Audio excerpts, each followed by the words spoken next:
అంటే హిందువులకు అర్థమైన విషయం ఏంటక్కడ?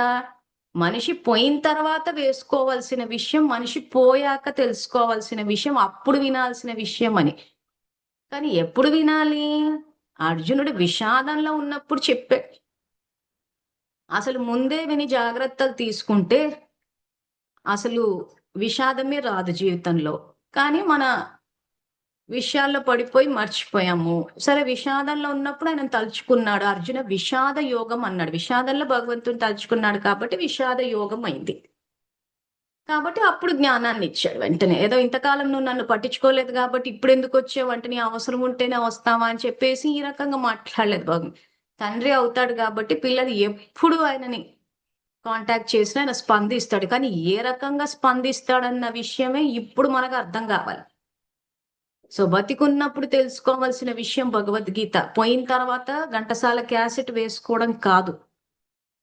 సో ఇప్పుడు ఈ విషయానికి వస్తే వీళ్ళు ఎందుకు ఈ విషయం ఇప్పుడు బయటకు వస్తున్నాయి అని అంటే ఇప్పుడు అతిలోకి వెళ్ళిపోయింది.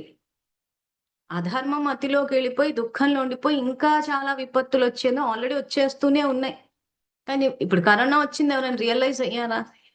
తర్వాత నోట్లు రద్దయ్యాయి. ఎంతో మంది అధర్మ మార్గంలో సంపాదించిన డబ్బంతా పోయింది. రియలైజ్ అయ్యారా? అది పోయింది కదా అని చెప్పి అధర్మ మార్గంలో సంపాదించడం ఆపేశారు. ఎక్కడ రియలైజేషన్ లేదు.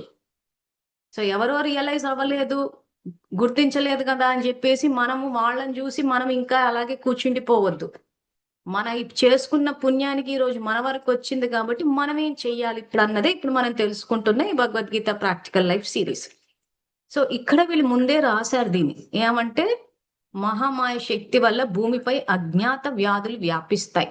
ఏదైనా ఆయుర్వేద వైద్య తత్వం మరియు ఏదైనా ఆధునిక ఔషధ తత్వం ఆ వ్యాధి చికిత్సకు పని చేయవు. అంటే మానవుడి మేధస్సు పనిచేయదు రోగాలను నయం చేయడానికి. సైన్స్ డెవలప్ అయిందని మాకు ఏదైనా సైంటిఫిక్ గా ప్రూవ్ చేయాలంటారు కొంతమంది మేధావులు. మరి ఏదైనా మాకు సైంటిఫిక్ గా ప్రూవ్ చేయాలి, సైన్స్ ద్వారా చెప్తేనే వింటాం, మీరు ఇలా చెప్తే వినమంటే మరి ఆ మేధావులంతా మరి ఎందుకు కరోనా వ్యాధిని కనిపెట్టి ఇది నయం చేయలేకపోయారు? మరి ఎందుకు సైన్స్ ఫెయిల్ అయింది? అంటే ఇక్కడ మనం తెలుసుకోవాల్సింది ఏంటంటే వచ్చే అజ్ఞాత వ్యాధులు ఇవన్నీ మనం చేసుకునే కర్మల ఆధారంగా వస్తుంది. సో ఇక్కడ ఏమైందనంటే మనకు మారే అవకాశం భగవంతుడు ఇస్తాడు కాబట్టి ఒకవేళ మనమంత అహంకారాన్ని గనక వినాశనం చేసి సమాప్తి చేసి ఉండి ఉంటే కరోనా వచ్చుండేది కాదు.